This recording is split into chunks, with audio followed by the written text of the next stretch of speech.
Good morning everyone. I hope all you are doing well. Abhyudaya coaching classes में आप सभी का बहुत बहुत स्वागत है। तो हमारा टॉपिक चल रहा था बायोटेक्नोलॉजी प्रिंसिपल एंड प्रोसेसेस। हम प्रीवियस लेक्चर में डिस्कस कर रहे थे about the process of recombinant DNA technology. Recombinant DNA बनाने के लिए हमें क्या क्या स्टेप्स करनी है, हम उसके बारे में डिस्कस कर रहे थे।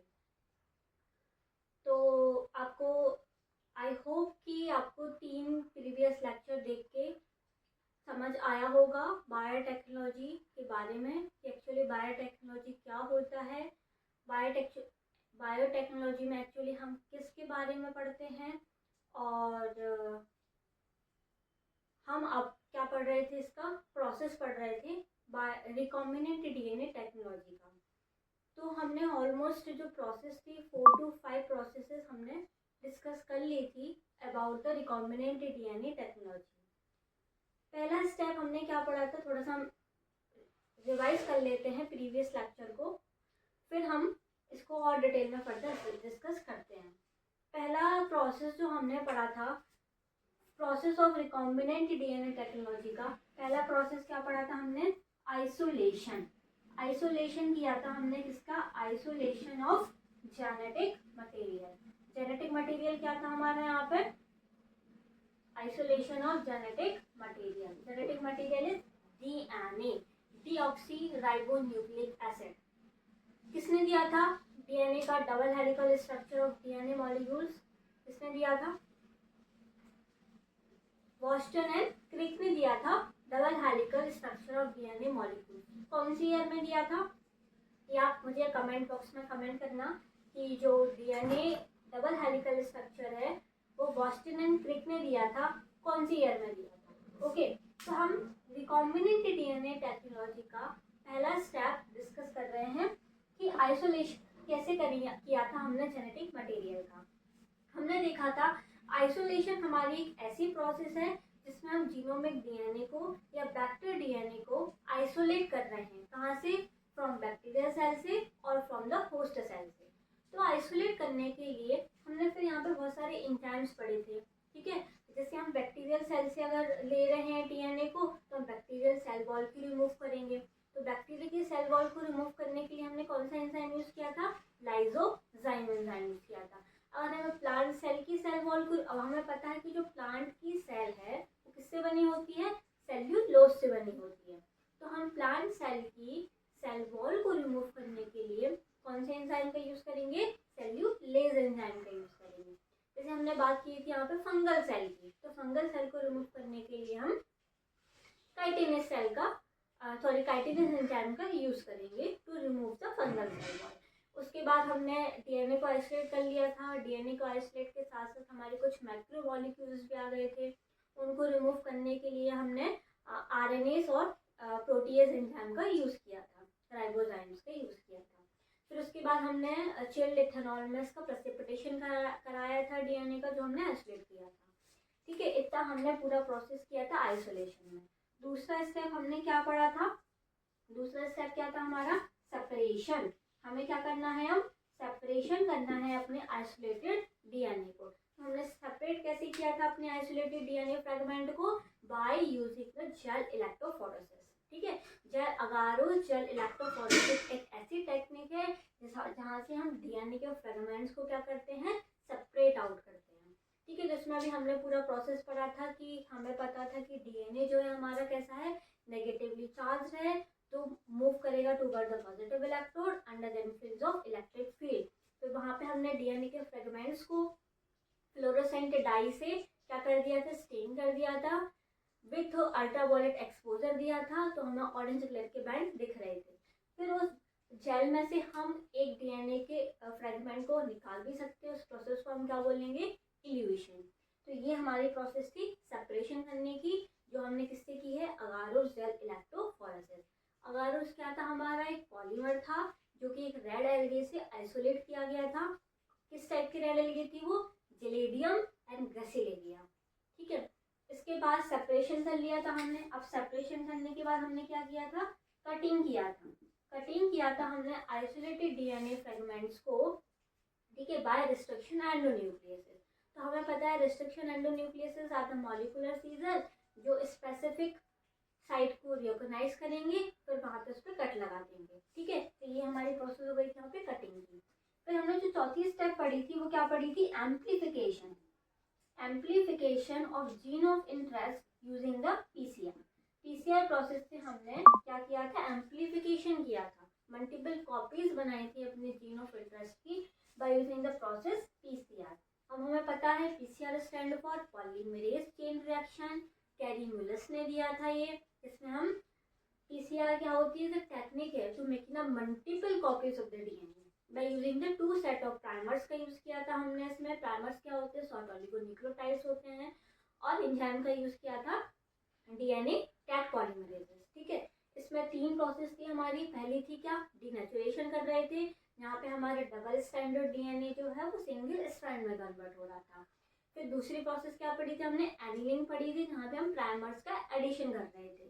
तो थर्ड स्टेप क्या थी हमारी, एक्सटेंशन थी, जहाँ पे हम टैग पॉलीमरेज एंजाइम का एडिशन कर रहे थे ताकि हमारा डीएनए का सिंथेसिस हो सके, ठीक है। इसको हम पीसीआर को हम थर्मल साइकिल भी बोलते हैं, ठीक है। तो पीसीआर की जो 3 स्टेप थी वो कौन कौन सी थी, पहली थी हमारी डीनेचुरेशन, दूसरी थी एनिलिंग, तीसरी थी एक्सटेंशन, ओके। तो ये हमारी पीसीआर की प्रोसेस थी। हमने पीसीआर की प्रोसेस डिटेल में डिस्कस कर लिया था। और इसके बाद हमारी जो 5th स्टेप थी, 5th स्टेप एम्प्लीफिकेशन करा लिया हमने जीन ऑफ इंटरेस्ट का।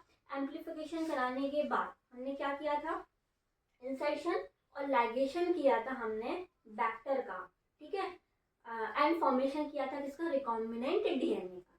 इंसर्शन और लाइगेशन करा दिया था हमने अपने डीएनए सेगमेंट को कहाँ पे, वेक्टर में, और रिकॉम्बिनेंट डीएनए बना लिया था। अब रिकॉम्बिनेंट डीएनए बन गया हमारा। अब यहाँ पे हमारा क्या हो गया, रिकॉम्बिनेंट डीएनए फॉर्म हो गया। 6th स्टेप में हम क्या करेंगे, अब इस रिकॉम्बिनेंट डीएनए को इंसर्ट करेंगे, कहाँ पे, ट्रांसफॉर्म करेंगे सेल को टू द होस्ट सेल में, ठीक है। अब हम इस रिकॉम्बिनेंट डीएनए को होस्ट सेल में ट्रांसफर करेंगे। तो होस्ट सेल में ट्रांसफर करने के लिए हम अब यहाँ पे बहुत सारे मेथड्स पढ़ेंगे। मेथड पढ़ेंगे कि हमारा जो फॉरेन डीएनए है वो होस्ट सेल में किस किस मेथड से ट्रांसफर होता है। तो हमारा जो 6th स्टेप है हम उसको डिस्कस करेंगे। तो अब हम 6th स्टेप में देख रहे थे कि हमें इंसर्ट करना है अपने रिकॉम्बिनेंट डीएनए को कहाँ पे, होस्ट सेल में। तो जब हम रिकॉम्बिनेंट डीएनए जो हमने बना लिया अब हम उसको होस्ट सेल में ट्रांसफर करेंगे। तो होस्ट सेल में ट्रांसफर करने के लिए हमारे पास बहुत सारे मेथड्स हैं जिसके थ्रू हम अपने रिकॉम्बिनेंट डीएनए को होस्ट सेल में ट्रांसफर कर सकते हैं। पहला, बाय जीन गन मेथड। हम जीन गन मेथड का यूज करके हम अपने रिकॉम्बिनेंट डीएनए को होस्ट सेल में ट्रांसफर कर सकते हैं।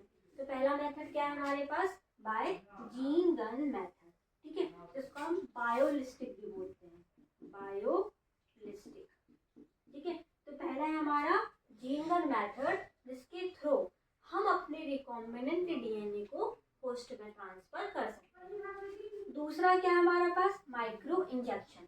माइक्रो इंजेक्शन, इंजेक्शन ऐसे समझ लो, इंजेक्शन के थ्रू, एक सिरिंज के थ्रू, माइक्रो सिरिंज के थ्रू हम अपने रिकॉम्बिनेंट डीएनए को होस्ट में ट्रांसफर कर रहे हैं, ठीक है।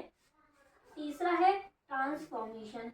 हम ट्रांसफॉर्मेशन करके हम अपने रिकॉम्बिनेंट डीएनए को होस्ट सेल में ट्रांसफर करते हैं। ट्रांसफिक्शन, फेस पार्टिकल्स के यूज करके हम रिकॉम्बिनेंट डीएनए को होस्ट में ट्रांसफर कर रहे हैं। और 5वां है इलेक्ट्रोपोरेशन, ठीक है। तो हमारे पास 5 मेथड है जिसके थ्रू हम अपने रिकॉम्बिनेंट डीएनए को होस्ट में ट्रांसफर कर रहे हैं। तो हम सबसे पहले पहला मेथड डिस्कस करते हैं, by gene gun method. Gene gun method हमारा एक ऐसा मेथड है प्लांट सेल में, मेनली हमारा जीन गन मेथड है वो किसमें यूज है, प्लांट सेल में। तो मेनली हम जीन गन मेथड को किसमें पढ़ेंगे, प्लांट सेल में पढ़ते हैं, ठीक है।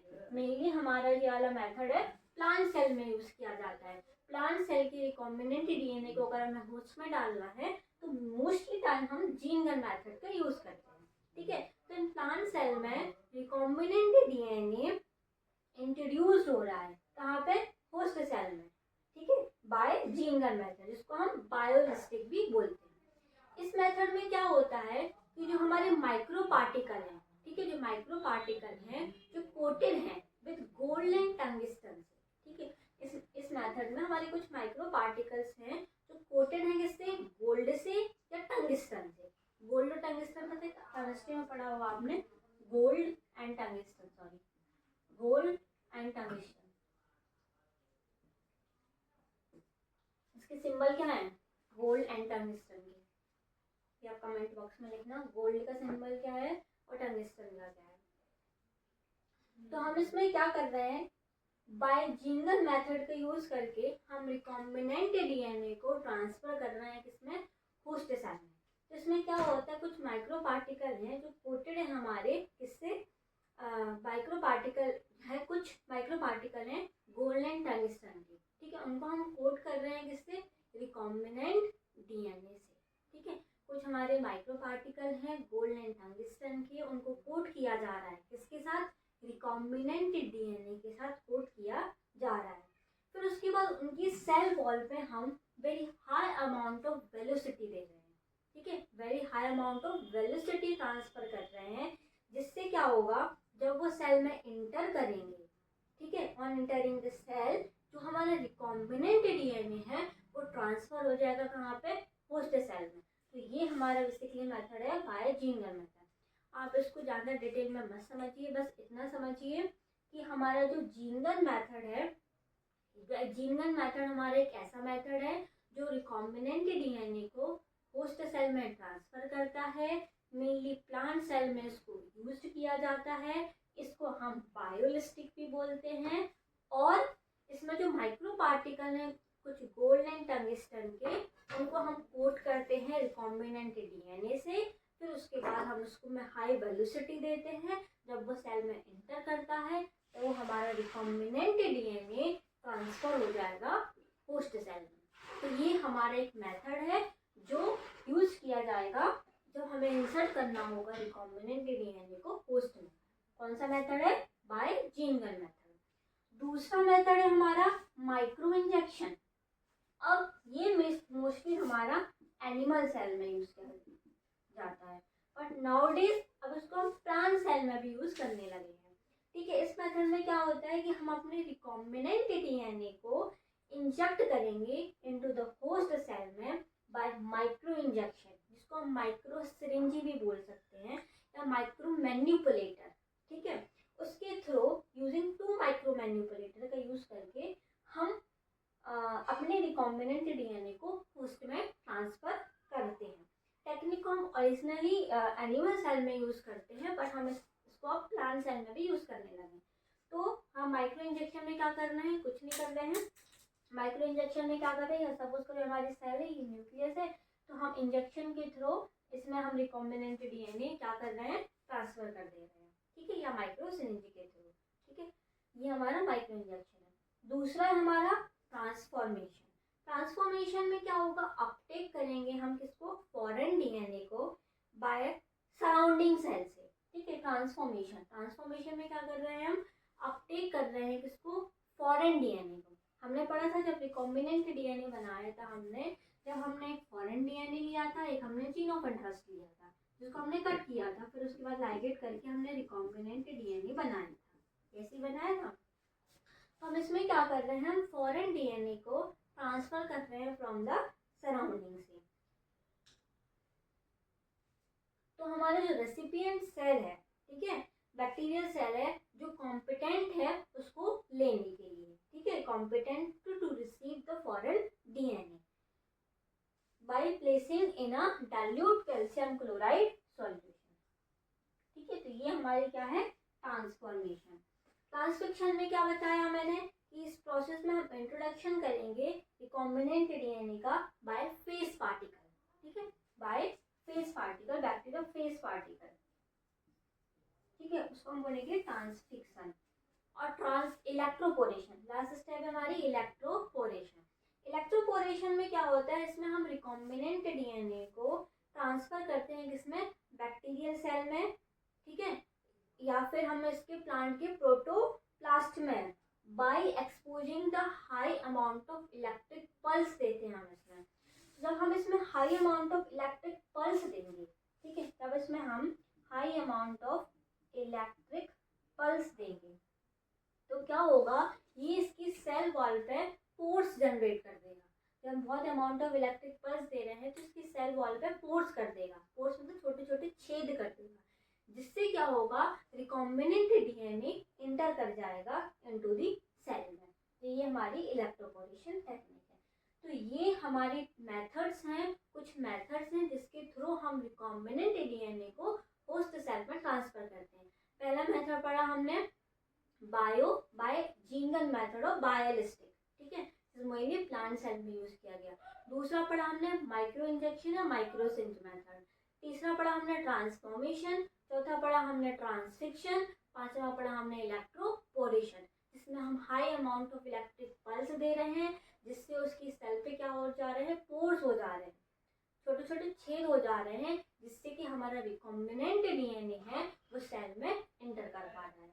तो ये हमारी 5 प्रोसेसेस हैं जिसके through recombinant DNA host cell में ट्रांसफर हो रहा है। अब इसके बाद हमारी जो 7वीं स्टेप थी वो क्या थी, अब हमारा रिकॉम्बिनेंट डीएनए होस्ट में ट्रांसफर हो गया। अब इस क्या होगा, इसके बाद होस्ट में ट्रांसफर होने के बाद, अब होस्ट में ट्रांसफर हो जाएगा, उसके बाद क्या होगा, हम सिलेक्शन करेंगे किसका, ट्रांसफॉर्म्ड सेल का। सिलेक्शन ऑफ ट्रांसफॉर्म्ड सेल, जो सेल है उसको ट्रांसफॉर्म करना है उसको हम क्या करेंगे, सिलेक्ट करेंगे। अब सिलेक्ट कैसे करेंगे हम ट्रांसफॉर्म सेल का, ठीक है, सिलेक्टेड कैसे करेंगे, bye using the selectable markers, जो हमने डिस्कस कर चुके हैं पहले, जो हमारे वेक्टर पे प्रेजेंट है सिलेक्टेबल मार्कर्स, उसके थ्रू हम ट्रांसफॉर्म करेंगे, सिलेक्शन करेंगे ट्रांसफॉर्म सेल का, ठीक है। तो ये हम डिस्कस कर चुके हैं। इसके बाद हमारी जो 8th स्टेप थी वो क्या थी, 8th स्टेप की हमारी कल्चरिंग करेंगे अब हम ट्रांसफॉर्म सेल का, ठीक है, ताकि हम इसकी क्लोनिंग करवा सकें, मल्टीपल कॉपीज बनवा सकें, ठीक है। तो हम इसमें हमें क्या करना है, अब culturing of transform cell for cloning, culturing of transformed cell for cloning to maintain its progeny। और 9वीं स्टेप में क्या करेंगे, हम कल्चर कर लेंगे ट्रांसफॉर्म सेल का to obtain the gene, to obtain the foreign DNA और फॉरेन जीन प्रोडक्ट, ठीक है। अब हम बात कर रहे थे कि जो सिलेक्शन हुआ है ट्रांसफॉर्म सेल का, हमने कैसे सिलेक्शन किया ट्रांसफॉर्म सेल का। जो ट्रांसफॉर्म बैक्टीरिया सेल वो सिलेक्टेड हुई है, क्यों हुई है सिलेक्टेड, क्योंकि उसके पास क्या है, सिलेक्टेबल मार्कर्स प्रेजेंट हैं ऑन द वेक्टर, उसके वेक्टर पे सिलेक्टेबल मार्कर्स हैं। हमने कौन से 2 सिलेक्टेबल मार्कर्स पढ़े थे, एक एम्फिसिलिन रेजिस्टेंस पढ़ा था और एक टेट्रासाइक्लिन रेजिस्टेंस पढ़ा था। इसमें हम एक एग्जाम्पल से समझते हैं। फॉर एग्जाम्पल इसमें हम एक एग्जाम्पल से समझते हैं, जैसे हमने एक वेक्टर लिया, ठीक है, विद ए जीनोमिक डीएनए, जो रेजिस्टेंस है किसके लिए, एम्फिसिलिन के लिए रेजिस्टेंस है। सपोज करो हमने एक वेक्टर लिया, ठीक है, विद ए जीनोमिक डीएनए, वो रेजिस्टेंस है किसके लिए, एम्फिसिलिन के लिए रेजिस्टेंस है, ठीक है, resistance to the antibiotic ampicillin के लिए रेजिस्टेंस है। उस एम्फिसिलिन रेजिस्टेंस वेक्टर को हमने ट्रांसफर कर दिया, ये हमारा एम्फिसिलिन रेजिस्टेंस वेक्टर है, उसको हमने ट्रांसफर कर दिया ई कोलाई में, ठीक है, इसको हमने ई कोलाई में ट्रांसफर कर दिया, ठीक है। जब हमने इसको ई कोलाई में ट्रांसफर किया, ई कोलाई में ट्रांसफर कर दिया, तो ट्रांसफॉर्म्ड ई कोलाई सेल जो रहेगी ऑल्सो बिकम एम्फिसिलिन रेजिस्टेंस। हमने एक वेक्टर लिया हमने विद जीनोमिक डीएनए, जो कैसा है, एम्फिसिलिन रेजिस्टेंस। उस एम्फिसिलिन रेजिस्टेंस वेक्टर को हमने ट्रांसफर कर दिया ई कोलाई, ठीक है, ई कोलाई में ट्रांसफर किया, ई कोलाई में ट्रांसफर कर दिया, तो जो हमारा ई कोलाई है वो भी कैसा हो गया, एम्फिसिलिन रेजिस्टेंस हो गया, ठीक है। जब हम इसको अगार मीडियम में ठीक है, या फिर हम इसको अगार प्लेट पर जब ग्रो कराएंगे, अगार प्लेट पर जब हम इसको ग्रो कराएंगे तो जो एम्फिसिलिन रेजिस्टेंस है, ठीक है, एम्फिसिलिन रेजिस्टेंस इक्वलाई है, वही ट्रांसफर होगी और वही ग्रो होगी। लेकिन जो एम्फिसिलिन रेजिस्टेंस नहीं है वो क्या होगी, नॉन ट्रांसफॉर्म होगी और वो मर जाएगी। तो इससे हम सिलेक्शन कर पा रहे हैं ट्रांसफॉर्म सेल का। तो हमने सिलेक्शन कर लिया कि जो एम्फिसिलिन रेजिस्टेंस जीन वाली सेल है वो ही ट्रांसफॉर्म हो रही है, जो एम्फिसिलिन रेजिस्टेंस नहीं है वो ट्रांसफॉर्म नहीं हो रही है। ठीक है, तो हमने सिलेक्शन कर लिया। दूसरा पार्ट हमने इसमें क्या पढ़ा था, हम इसकी अब कल्चरिंग कराएंगे ट्रांसफॉर्म्ड की टू क्लोनिंग। ठीक है, अब हम इसकी क्या करा रहे हैं, क्लोनिंग करा रहे हैं रिकॉम्बिनेंट डीएनए की to making the multiple copies बने, जिससे हम इसकी प्रोजेनी को क्या कर सके, मेंटेन कर सकते हैं। नौवीं स्टेप हमने क्या पढ़ी है, नौवीं स्टेप में हमने अब डिजायर्ड फॉरेन डीएनए को क्या कर लिया है, बना लिया है, प्रोडक्ट बन गया है हमारा। तो डिजायर्ड प्रोडक्ट जो है हमारा रिकॉम्बिनेंट प्रोडक्ट जो है, सॉरी ऑब्टेन कर लिया है हमने अपने फॉरेन जीन को। ठीक है, तो हमारा प्रोडक्ट बन गया। तो ये पूरा प्रोसेस था हमारा रिकॉम्बिनेंट डीएनए का। पहले हमें आइसोलेशन करना है जेनेटिक मटेरियल का, फिर सेपरेट करना है बाय अगारोजेल इलेक्ट्रोफोरेसिस। सेपरेट करने के बाद हम इसके डीएनए के फ्रेगमेंट्स को कटिंग करेंगे बाय रिस्ट्रिक्शन एंडोन्यूक्लियस। जो हमने इसको कटिंग कर दिया, फिर हम इसकी पीसीआर करेंगे, पॉलीमेरेज चेन रिएक्शन करेंगे ताकि हम इसकी मल्टीपल कॉपीज बना सकें। फिर हमने मल्टीपल कॉपीज बना ली, फिर हमने इसको ट्रांसफॉर्म कहाँ कर दिया, मल्टीपल कॉपीज बनाने के बाद हमने क्या किया, इंसर्शन और लाइगेशन कर दिया रिकॉम्बिनेंट डीएनए का, कहाँ पे, वेक्टर में। ठीक है, ठीक है, वेक्टर में अभी हमने रिकॉम्बिनेंट डीएनए को ट्रांसफर नहीं किया, हमने इंसर्शन और लाइगेशन कर दिया किसका, डीएनए के फ्रेगमेंट्स का वेक्टर में। ये छोटी छोटी चीजें याद रखने वाली हैं। ठीक है, पांचवी स्टेप में हमने क्या किया दिया, इंसर्शन और लाइगेशन कर दिया डीएनए के फ्रेगमेंट्स का, कहाँ पे, इनटू द वेक्टर। ठीक है, तो हमारा क्या बन गया, रिकॉम्बिनेंट डीएनए बन गया। फिर उस रिकॉम्बिनेंट डीएनए को हमने होस्ट सेल में ट्रांसफर किया, जिसमें हमने 5 प्रोसेसेस पढ़ी थी, by gene gun method, micro injection, transformation, transcription, electroporation. ठीक है, फिर हमने जब उसको होस्ट में ट्रांसफर कर दिया, फिर हमने ट्रांसफॉर्म्ड सेल का सिलेक्शन किया। फिर सिलेक्शन करने के बाद हमने कल्चरिंग और क्लोनिंग करवाई हमने डीएनए की, तो उसके बाद हमें फॉरेन डीएनए डिजायर्ड प्रोडक्ट मिल गया। तो ये पूरा प्रोसेस है हमारा रिकॉम्बिनेंट डीएनए टेक्नोलॉजी का।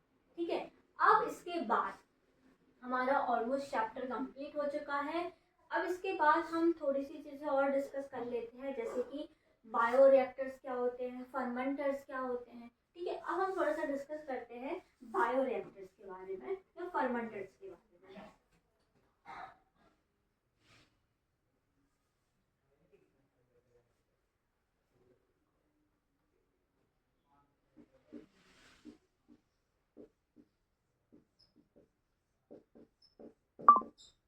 बायोरिएक्टर जिसको हम फर्मेंटर भी बोलते हैं। ठीक है, फर्मेंट। अब हम बात करते हैं बायोरिएक्टर्स। अब बायोरिएक्टर्स क्या होते हैं, bioreactors for large scale production, for commercial production के लिए, क्या प्रोडक्शन करने के लिए, जैसे बायो इंजीनियर प्रोडक्ट हुए या रिकॉम्बिनेंट प्रोटीन्स हुए, उनको प्रोडक्शन करने के लिए हम बायोरिएक्टर्स का यूज करते हैं। इसको हम बायो फर्मेंटर्स भी बोलते हैं। तो बायोरिएक्टर्स क्या है, अगर हमें फॉर लार्ज स्केल प्रोडक्शन कराना है या बहुत बड़े स्केल पर प्रोडक्शन कराना है, कॉमर्शियल प्रोडक्शन कराना है इसका, बायो इंजीनियर प्रोडक्ट्स का, ठीक है, या रिकॉम्बिनेंट प्रोटीन का, ठीक है, तो हम बायोरिएक्टर्स का यूज करते हैं। ठीक है, जिसको हम बायोरिएक्टर्स को फर्मेंटर्स भी बोलते हैं। ठीक है, ये बायोरिएक्टर्स क्या होते हैं, बहुत बड़े बड़े लार्ज वेसल्स होते हैं। ठीक है, जिसमें रॉ मटेरियल जो है वो कन्वर्ट हो जाता है किसमें, इनटू द स्पेसिफिक प्रोडक्ट में। तो हमने क्या पढ़ा अभी कि जो बायोरिएक्टर्स हैं या फर्मेंटर है, बायोरिएक्टर को ही हम फर्मेंटर्स बोलते हैं, पहले पॉइंट। दूसरा पॉइंट क्या होते हैं ये, अगर हमें लार्ज स्केल पर प्रोडक्शन कराना है, लार्ज स्केल पे कुछ चीज को बनाना है, बहुत बड़े पैमाने पे हमें अगर किसी चीज का उत्पादन कराना है तो हम बायोरिएक्टर का यूज करते हैं। ठीक है, large scale production of bio engineered product, ऐसे प्रोडक्ट जो बायो इंजीनियरिंग से बनते हैं उनको हम क्या बोलते हैं, बायो इंजीनियर्ड प्रोडक्ट। या फिर हमें रिकॉम्बिनेंट प्रोटीन बनाना हो, ठीक है, तो हम क्या करते हैं, बायोरिएक्टर्स का यूज करते हैं। ये बायोरिएक्टर्स जो रहते हैं ये बहुत बड़े बड़े टैंक होते हैं, बहुत बड़े बड़े वेसल्स होते हैं, जिसमें हम रॉ मटेरियल जो है हमारा, क्या है, हमारा जो रॉ मटेरियल है उसको हम कन्वर्ट कर देते हैं। किसमें, हम अपने रॉ मटेरियल को कन्वर्ट कर देते हैं स्पेसिफिक प्रोडक्ट में। ठीक है, यूजिंग, ठीक है, सबसे पहले इतना समझो, स्पेसिफिक प्रोडक्ट में हम इसको कन्वर्ट कर देंगे। तो क्या है हमारे बायोरिएक्टर्स, बायोरिएक्टर्स को हम फर्मेंटर्स भी बोलते हैं। ठीक है, ये क्यों यूज किया जाते हैं, जब हमें किसी चीज का बहुत बड़े पैमाने पे उत्पादन करवाना हो तो हम बायोरिएक्टर्स का यूज करते हैं। लार्ज स्केल पे प्रोडक्शन कराना हो किसका, बायो इंजीनियर प्रोडक्ट का या रिकॉम्बिनेंट प्रोटीन का, ठीक है, तो हम बायोरिएक्टर्स का यूज करते हैं। इसमें हम क्या करते हैं, जो हमारा रॉ मटेरियल है, ये क्या करता है, बायोरिएक्टर्स रॉ मटेरियल को स्पेसिफिक प्रोडक्ट में बदल देता है bye using large volume. Large volume, कितने अमाउंट ऑफ वॉल्यूम यूज करता है ये, 100 से 1000 लीटर, 100 to 1000 लीटर वॉल्यूम, ठीक है, ऑफ कल्चर ऑफ माइक्रोब्स और प्लांट और एनिमल और ह्यूमन सेल। तो इसने क्या किया है, बायोरिएक्टर्स क्या होते हैं, हमारे बहुत लार्ज बड़े बड़े वेसल्स हैं जिसमें रॉ मटेरियल जो है बायोलॉजिकली कन्वर्ट हो रहा है इनटू द स्पेसिफिक प्रोडक्ट में बाय यूजिंग, कैसे यूज करके, bye using the large volume of culture, जिसमें हम लार्ज वॉल्यूम किसका यूज कर रहे हैं, large volume of culture of microbes, culture of microbes, plant, animal, ठीक है, इन सब का यूज करके हम कल्चरिंग करवा रहे हैं। ठीक है, और ह्यूमन सेल का यहाँ पे हम ऑप्टिमम ग्रोथ जो है condition, optimum growth condition like temperature, pH, oxygen, vitamin, nutrition, ठीक है, एंड देयर प्रोडक्ट, तो हम यहाँ पे ऑप्टिमम कंडीशन भी प्रोवाइड कराते हैं। ठीक है, लाइक टेम्परेचर, पीएच, न्यूट्रिएंट्स, ये सारी कंडीशन भी हम प्रोवाइड करवाते हैं। तो बेसिकली हमने क्या जाना कि जो हमारे बायोरिएक्टर्स हैं वो क्या है, देखो इसको हम पॉइंट्स में पढ़ते हैं तो आपको इजीली याद हो जाएगा। आई होप कि आपको समझ आया होगा इतना। ठीक है, हम बात कर रहे हैं किसकी, बायोरिएक्टर्स की। ठीक है, बायोरिएक्टर, सबसे पहली बात बायोरिएक्टर, सबसे पहला पॉइंट, बायोरिएक्टर को हम फर्मेंटर्स भी बोलते हैं। बायोरिएक्टर्स को हम फर्मेंटर्स बोलते हैं।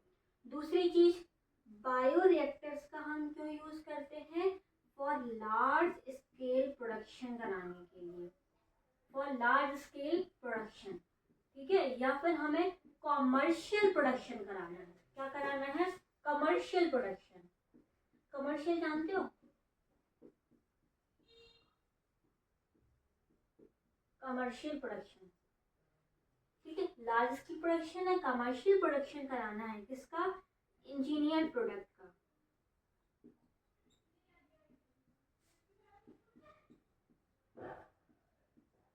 और रिकॉम्बिनेंट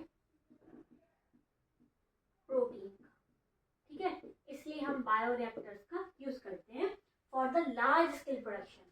ये बहुत बड़े बड़े लार्ज वेसल्स के टैंक होते हैं, ठीक है, जिसमें हमारा जो रॉ मटेरियल है, रॉ मटेरियल जो है वो बायोलॉजिकली कन्वर्ट हो जाएगा इनटू द स्पेसिफिक प्रोडक्ट्स में। ठीक है, स्पेसिफिक प्रोडक्ट में ये कन्वर्ट हो जाएगा by using large volume of culture microbes, animal, plant and human cell. ठीक है, 3 पॉइंट समझ में आए। 3 पॉइंट में हमने यही पढ़ा है कि बायोरिएक्टर को हम फर्मेंटर्स बोलते हैं। लार्ज स्केल प्रोडक्शन कराना है बायो इंजीनियर प्रोडक्ट्स का या रिकॉम्बिनेंट प्रोटीन का, तो हम बायोरिएक्टर्स या फर्मेंटर्स का यूज़ करते हैं।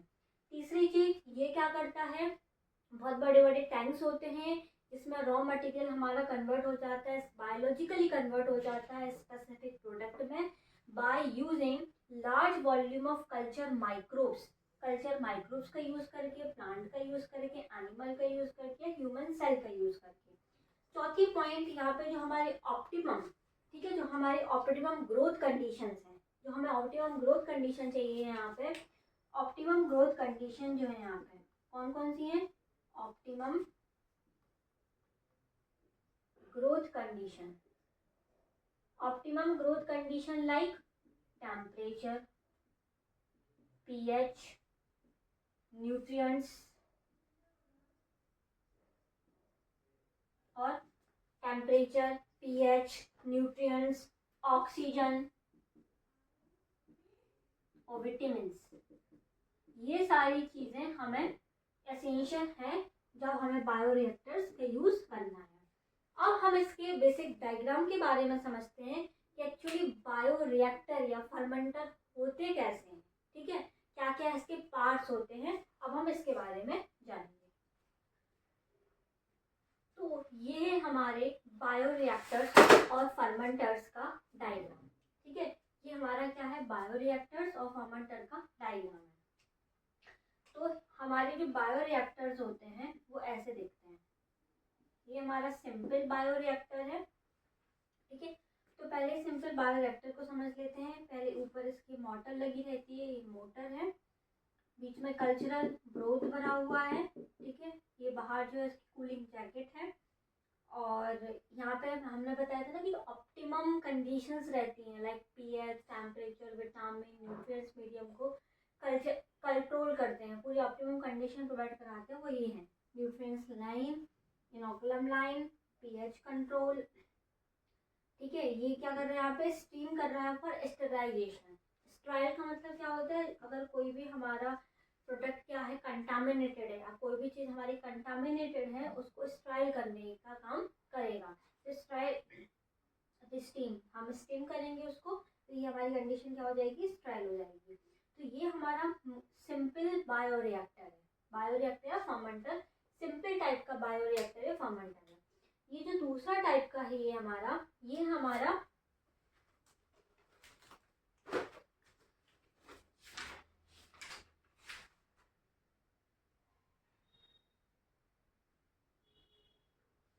ये सिंपल टाइप का बायोरिएक्टर है। तो ये हमारा स्पर्ज्ड, SPARG स्पर्ज्ड स्टिर्ड टैंक। ठीक है, ये हमारा स्पर्ज्ड स्टिर्ड बायोरिएक्टर है। इसमें ये क्या है, ये जो पार्ट दिख रहा है, ये ऐसा हमने पढ़ा था, हमने डाइजेशन में पढ़ा था, फिंगर लाइक प्रोजेक्शन विलाई की हमने बात करी थी, वो के ऊपर जाती ताकि सरफेस एरिया इंक्रीज हो सके। तो यहाँ पे वो देखो कि ये स्ट्रक्चर में एग्जैक्टली वैसे ही दिख रहा है। तो ये क्या कर रहा है, यहाँ पे इंक्रीज कर रहा है सरफेस एरिया फॉर ऑक्सीजन। ये जो पार्ट है इसका, ये क्यों बनाया गया है, ये वाला पार्ट, ताकि हम सरफेस एरिया को इंक्रीज कर सकें, तो ताकि हम मोर एंड मोर ऑक्सीजन को ले सकें। ठीक है, तो ये जो स्ट्रक्चर है ऐसा क्या कर रहा है, इंक्रीज कर रहा है सरफेस एरिया को फॉर ऑक्सीजन।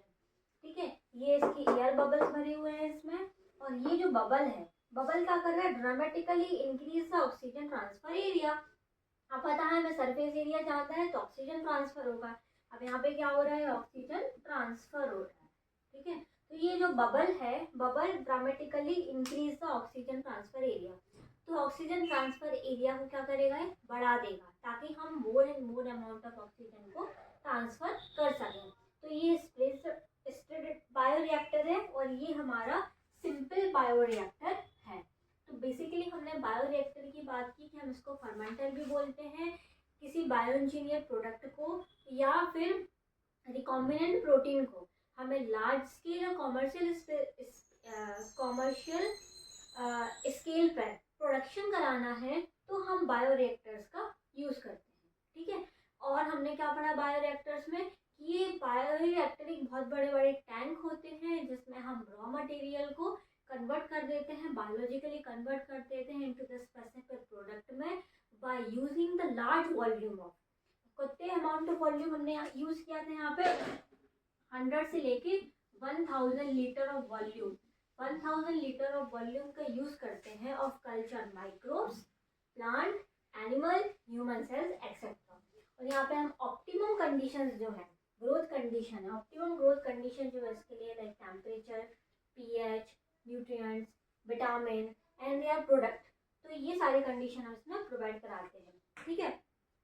तो ये बड़े बड़े क्लोज्ड सिलेंड्रिकल टैंक्स होते हैं जो किसके बने होते हैं, स्टील के बने होते हैं, ये स्टील के बने होते हैं, सिलेंड्रिकल टैंक होते हैं जो कि स्टील के बने होते हैं, कर्व्ड होते हैं तो बेस पे कर्व्ड क्यों होते हैं, मतलब कर्व होते हैं, ऐसा कर्व है ना, तो बेस पे कर्व क्यों है इसमें, ताकि हम फैसिलिटेट करा सके मिक्सिंग, किसकी मिक्सिंग करानी है, कल्चरल ग्रोथ की मिक्सिंग कराने के लिए इसका जो बेस वाला पार्ट है वो कैसे होता है, कर्व्ड होता है।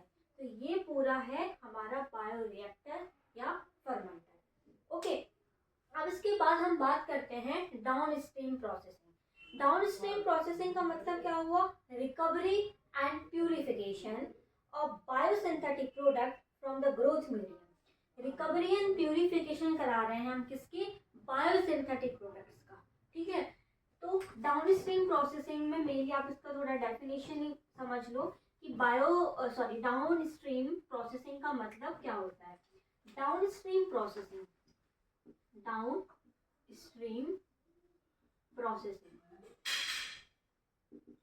डाउनस्ट्रीम प्रोसेसिंग में क्या होता है, डाउनस्ट्रीम प्रोसेसिंग में हम रिकवरी एंड प्यूरिफिकेशन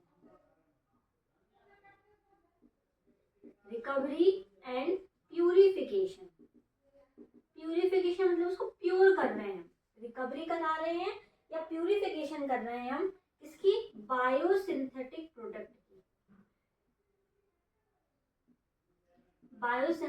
प्रोडक्ट की, हम क्या कर रहे हैं यहाँ पे, रिकवरी एंड प्यूरिफिकेशन कर रहे हैं बायोसिंथेटिक प्रोडक्ट का फ्रॉम द ग्रोथ मीडियम से। कहाँ से ले रहे हैं ये प्रोडक्ट हम, ग्रोथ मीडियम से, जिसको क्या बोलते हैं इसको हम डाउन स्ट्रीम प्रोसेसिंग। बस इसको इतना ही याद रखना कि डाउन स्ट्रीम प्रोसेसिंग का मतलब क्या है। तो ये हमारा पूरा ओवरऑल था बायोटेक्नोलॉजी के प्रोसेस के बारे में। अब हम बात करते हैं कि हमारी जो एप्लीकेशन बायोटेक्नोलॉजी की एप्लीकेशंस क्या क्या है,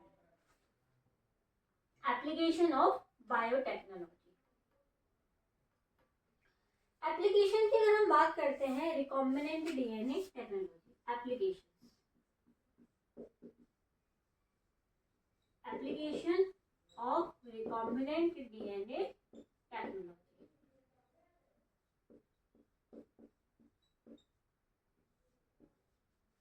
कहाँ कहाँ हम रिकॉम्बिनेंट डीएनए टेक्नोलॉजी का यूज करते हैं, हम मैन्युफैक्चरिंग कर रहे हैं इंसुलिन का, ठीक है, वैक्सीन का, ग्रोथ हार्मोन का, ये सब हम बायोटेक्नोलॉजी से ही तो कर रहे हैं। तो ये सारी क्या हुई हमारी एप्लीकेशन हुई रिकॉम्बिनेंट डीएनए टेक्नोलॉजी। पहला है हमारा डीएनए सीक्वेंसिंग।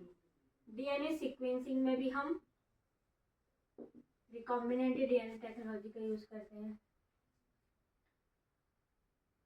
अब जीनोमिक डीएनए सीक्वेंसिंग का मतलब क्या हुआ, जिसमें हम जीनोमिक लाइब्रेरी बनाते हैं, ठीक है, जीन बैंक बनाते हैं, डीएनए फिंगरप्रिंटिंग का प्रोडक्ट्स। तो हमारे जो डीएनए सीक्वेंसिंग उसके प्रोडक्ट क्या है, तो इससे हम क्या बना सकते हैं, इसके क्या प्रोडक्ट हो सकते हैं हमारे, हम जीन बैंक, जीनोमिक लाइब्रेरीज, ठीक है, डीएनए फिंगरप्रिंटिंग, और हम इसके यूज करते हैं फॉरेंसिक साइंस में, इसके यूज करते हैं for preparing the bio weapons और बायोवेयर, ठीक है। तो पहला पॉइंट एप्लीकेशन जो है हमारा रिकॉम्बिनेंट डीएनए टेक्नोलॉजी का वो है डीएनए सीक्वेंसिंग, जिसमें हम क्या करते हैं, जीनोमिक लाइब्रेरीज बना, इसका प्रोडक्ट क्या है, मतलब डीएनए सीक्वेंसिंग के। अब डीएनए सीक्वेंसिंग एक्चुअली प्रोसेस है बड़ा आपके सिलेबस में नहीं है तो सिर्फ आप नाम याद रखो कि हम डीएनए सीक्वेंसिंग का रिकॉम्बिनेंट डीएनए टैक्नोलॉजी में यूज करते हैं। इसका एक एप्लीकेशन है।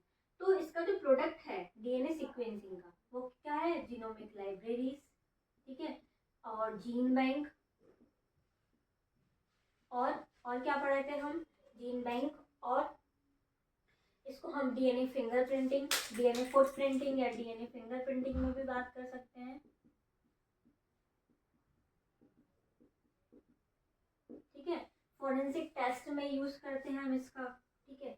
दूसरी चीज है हमारी मेडिसिनल एप्लीकेशन, मेडिकल एप्लीकेशन में भी हम इसके यूज करते हैं। कैसे करते हैं मेडिकल एप्लीकेशन में, फार्मास्यूटिकल्स, ठीक है, जैसे हम drug, hormone, insulin, growth hormone, protein, enzymes, vaccine, ये सब हमारी इसी की वजह से है, इसी के प्रोडक्ट्स हैं, इसी की एप्लीकेशन है। रिकॉम्बिनेंट डीएनए की एप्लीकेशन से हमारी ये सारी चीजें, हम वैक्सीन का यूज करते हैं, हम ग्रोथ हार्मोन का यूज करते हैं, इंसुलिन हार्मोन, ठीक है, इन सब के जो आरबीसी पर प्रोडक्शन, ठीक है, एराइथोपोइसिस, ये सब हमारे रिकॉम्बिनेंट डीएनए टेक्नोलॉजी का एप्लीकेशन है। दूसरा हम इंडस्ट्रियल में भी यूज करते हैं इसका, इंडस्ट्रियल में भी यूज करते हैं। तीसरा, चौथा, एंजाइम, इंडस्ट्री में यूज करते हैं इसका, एग्रीकल्चर एप्लीकेशन में यूज करते हैं। So there are so many applications of recombinant DNA technology. Recombinant DNA technology की बहुत सारे एप्लीकेशंस हैं जहां हम रिकॉम्बिनेंट डीएनए टेक्नोलॉजी का यूज करते हैं। तो ये हमारा पूरा ओवरऑल प्रोसेस है रिकॉम्बिनेंट डीएनए टेक्नोलॉजी का। तो हमने ये चैप्टर को ऑलमोस्ट पूरा कंप्लीट कर लिया है, biotechnology principle and processes. I hope कि आपको ये अच्छे से समझ आया है। आप चारों लेक्चर को बहुत अच्छे से देखिएगा, आपको जरूर चीज़ें समझ आएगी। जो चीज़ समझ नहीं आती है please comment in the comment box. Thank you. तो ये हमारा एक क्वेश्चन है, इसमें पूछा गया है choose the correct part from the following. इनमें से हमें करेक्ट पार्ट को चूज करना है। पहले लिखा है लाइगेसेस, लाइगेसेस ज्वाइन द डीएनए फ्रेगमेंट। हाँ, हमने पढ़ा है लाइगेसेस ऐसे एंजाइम है जो डीएनए के फ्रेगमेंट को क्या करते हैं, जोड़ते हैं, ठीक है, लाइगेसेस। दूसरा पॉइंट लिखा है पॉलीमरेज, ये स्टेटमेंट हमारा सही है। तो choose the correct part from the following. दूसरा है polymerase, break the DNA into fragment. Polymerase break करते हैं डीएनए को इनटू फ्रेगमेंट में? नहीं, ब्रेक कौन करता है, रिस्ट्रिक्शन एंडोन्यूक्लियसेस। रिस्ट्रिक्शन एंडोन्यूक्लियसेस क्या थे, हमारे ऐसे एंजाइम थे जो डीएनए को ब्रेक करते थे इनटू द फ्रेगमेंट में। ये पॉलीमरेज नहीं करते हैं। कौन करता है ब्रेक, रिस्ट्रिक्शन एंडोन्यूक्लियस। ये स्टेटमेंट हमारा गलत हो गया, ठीक है। दूसरा पॉइंट क्या है, nucleus. Nucleus separate the DNA strand. DNA के स्ट्रैंड को सेपरेट करता है क्या न्यूक्लियस? नहीं, ये भी स्टेटमेंट गलत है। तीसरा स्टेटमेंट एक्सोन्यूक्लियस, एक्सोन्यूक्लियस में cut at specific position within the DNA. हमने ऐसा पढ़ा क्या, एक्सोन्यूक्लियस हमने पढ़ा था कि जो एक्सोन्यूक्लियस है वो डीएनए के स्ट्रैंड को बाहर साइड से कट करता है, ठीक है, टू एंड से कट करता है, वो है हमारा एक्सोन्यूक्लियस। लेकिन और हम इसके बाद एंडोन्यूक्लियस भी पढ़े थे। एंडोन्यूक्लियस जो बीच से कट करता है, विद इन द डीएनए जो कट करता है वो एंडोन्यूक्लियस है। पर इनने यहाँ पे क्या लिख दिया, एक्सोन्यूक्लियस। तो एक्सोन्यूक्लियस में cut at specific position within the DNA? No, अगर विद इन द डीएनए की बात यहाँ पे आ गई तो ये एंडोन्यूक्लियस होगा। अगर ये यहाँ पे बोल देते कि ये एंड पे कट करता है तो एक्सोन्यूक्लियस वाली बात सही थी। तो ये स्टेटमेंट भी हमारा क्या हो जाएगा, गलत हो जाएगा। तो चूज द करेक्ट स्टेटमेंट हमें चूज करना था, तो हमारा फर्स्ट आंसर क्या हो जाएगा, सही हो जाएगा, ठीक है। अब ये हमारा दूसरा क्वेश्चन, इसमें क्या पूछा है कि identify the wrong statement about the restriction endonuclease. Restriction endonuclease के रिगार्ड में हमें रॉन्ग स्टेटमेंट आइडेंटिफाई करना है। मतलब रिस्ट्रिक्शन एंडोन्यूक्लियस का इसमें से रॉन्ग स्टेटमेंट कौन सा है। पहला statement, each restriction endonuclease enzyme function by inspecting the length of the DNA. अब हमने जब मोड ऑफ एक्शन पढ़ा था, किसका मोड ऑफ एक्शन पढ़ा था, रिस्ट्रिक्शन एंडोन्यूक्लियस का। तब हमने देखा था कि जो रिस्ट्रिक्शन एंडोन्यूक्लियस है वो पूरे डीएनए को पहले स्कैन करता है, फिर उसके बाद रिकॉग्नाइज करता है साइट को, फिर उसके बाद कट करता है। तो वही स्टेटमेंट लिखा है पहला। तो पहला स्टेटमेंट हमारा सही है। क्यों सही है हमारा पहला स्टेटमेंट? क्योंकि इसमें लिखा है ईच रिस्ट्रिक्शन एंजाइम, हर एक रिस्ट्रिक्शन एंजाइम फंक्शन तभी करेगा तब जब वो इंस्पेक्ट कर लेगा लेंथ ऑफ द डीएनए को। जब वो पूरे लेंथ ऑफ डीएनए को स्कैन कर लेगा तो उसमें रिकॉग्निशन साइट है या नहीं, आइडेंटिफाई कर लेगा उस रिकॉग्निशन साइट को, तभी वो काम करेगा, तभी जाके कट कर पाएगा ना, जब वो आइडेंटिफाई कर लेगा। दूसरा है they cut the strand of the DNA at specific site. सही है, रिस्ट्रिक्शन एंजाइम का क्या काम है? डीएनए की लेंथ जो है उसको स्पेसिफिक साइट पे कट करना। तो ये पॉइंट भी हमारा सही है। दूसरा, they are useful in genetic engineering. Restriction endonuclease का एंजाइम हमने जेनेटिक इंजीनियरिंग में देखा क्या? हाँ देखा, तो ये बात भी बिल्कुल सही है। चौथा statement, sticky and can be joined bye using the DNA ligase. हमारी ये स्टेटमेंट भी सही है ना? सही, क्योंकि हमने जो स्टिकी एंड को ज्वाइन किया था, अब ज्वाइन करने के लिए तो हम डीएनए लाइगेज एंजाइम का ही यूज करते हैं, तो ये स्टेटमेंट भी हमारी सही है। पर उसने तो एक रॉन्ग स्टेटमेंट पूछा है। अब कौन सी रॉन्ग है? पर उसने क्या पूछा है? On the regard of restriction endonuclease. तो रिस्ट्रिक्शन एंडोन्यूक्लियस के बेसिस पे हमें आइडेंटिफाई करना है कि कौन सा स्टेटमेंट यहाँ पे गलत है। तो पहला स्टेटमेंट वो रिस्ट्रिक्शन एंडोन्यूक्लियस का ही है। दूसरा स्टेटमेंट भी रिस्ट्रिक्शन एंडोन्यूक्लियस का है कि ये कट करता है डीएनए के साइट पे, स्पेसिफिक साइट पे। तीसरा पॉइंट, हाँ रिस्ट्रिक्शन एंडोन्यूक्लियस इंजीनियरिंग में यूज करते हैं। लेकिन जो चौथा पॉइंट है हमारा regarding the restriction endonuclease, statement गलत है। वैसे स्टेटमेंट सही है, लेकिन रिस्ट्रिक्शन एंडोन्यूक्लियस के रिगार्ड में ये स्टेटमेंट कैसा है हमारा? गलत है। क्यों गलत है? क्योंकि ये रिस्ट्रिक्शन एंडोन्यूक्लियस के रिगार्ड में नहीं आ रहा है। ठीक है, तो ये हमारा हो गया इक्वेशन। अगर हम इसमें दूसरे क्वेश्चन की और बात करते हैं, एक और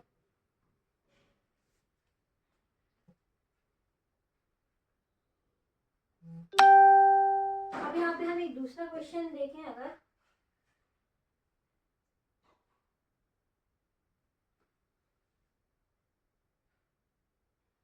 इसमें हमें बताना है correct order of steps in PCR. Polymerase chain reaction में जो हमारी करेक्ट स्टेप थी, हमने पढ़ा था पहले क्या हो रहा है? डीनेचुरेशन हो रहा है, फिर एनिलिंग हो रहा है, फिर एक्सटेंशन हो रहा है। तो वही स्टेप पूछा गया है यहाँ पे। पहले हमारा क्या होता है? डीनेचुरेशन होता है, फिर उसके बाद क्या होता है? डीनेचुरेशन के बाद एनिलिंग होता है, और फिर एनिलिंग के बाद हमारा क्या होता है? एक्सटेंशन। तो ये हमारा करेक्ट ऑर्डर होगा किसका? पीसीआर की प्रोसेस का। तो इस टाइप के ही क्वेश्चंस आते हैं। तो अगर आप थोड़ा सा प्रैक्टिस करेंगे, थोड़ा सा अगर दिमाग में चीज़ें रहेंगी, तो आप इजीली सॉल्व कर सकते हैं क्वेश्चंस को। ओके, तो ये हमारा था पूरा overall about the biotechnology principle and processes, जिसमें हमने बेसिक बायोटेक्नोलॉजी के बारे में समझा, रिकॉम्बिनेंट डीएनए टेक्नोलॉजी क्या होता है, किसने दिया था, कैसे रिकॉम्बिनेंट हम बनाते हैं, पूरा प्रोसेस जो है रिकॉम्बिनेंट डीएनए टेक्नोलॉजी का वो पढ़ा। टूल्स जो थे हमारे रिकॉम्बिनेंट डीएनए टेक्नोलॉजी में वो कौन कौन से हैं, तो हमने टूल्स के बारे में डिटेल में डिस्कस किया। पूरी प्रोसेस के बारे में हमने डिटेल में डिस्कस किया about the recombinant DNA technology. उसके बाद हमने एप्लीकेशंस जानी रिकॉम्बिनेंट डीएनए टेक्नोलॉजी की, कि रिकॉम्बिनेंट डीएनए टेक्नोलॉजी की एप्लीकेशंस क्या क्या हैं। आई होप आप इन चारों लेक्चर को अच्छे से और ध्यान से देखिएगा। आपको ऑब्वियसली चीज़ें समझ आएंगी। अगर आप पहली बार इस लेक्चर को पढ़ रहे हैं तो थोड़ा बहुत टाइम लग सकता है, लेकिन अगर आप चीज़ों को बहुत अच्छे से पूरी डिटर्मिनेशन के साथ, पूरे कंसंट्रेशन के साथ अगर देखते हैं तो आपको इजीली चीज़ें समझ आएंगी और आपको ये चैप्टर बहुत इजी लगने लगेगा। और ज़्यादा से ज़्यादा हो सके तो आप जितने भी आपने चैप्टर पढ़ लिए हैं अभी तक, उन सब का रिवीजन करिएगा। सबसे इम्पॉर्टेंट बात, आप ज़्यादा से ज़्यादा आप रिवीजन को टाइम दीजिए और क्वेश्चन प्रैक्टिस करिए, क्योंकि क्वेश्चन प्रैक्टिस करना बहुत ज़्यादा इम्पॉर्टेंट है। आप जितना ज़्यादा क्वेश्चन लगाएंगे, आपके कंसेप्ट में उतनी ही ज़्यादा क्लियरिटी आएगी। तो मैं यही सोचती तो आप इन लेक्चर को ध्यान से देखिएगा और जो चीज़ समझ ना आए आप कमेंट बॉक्स में कमेंट कर सकते हैं।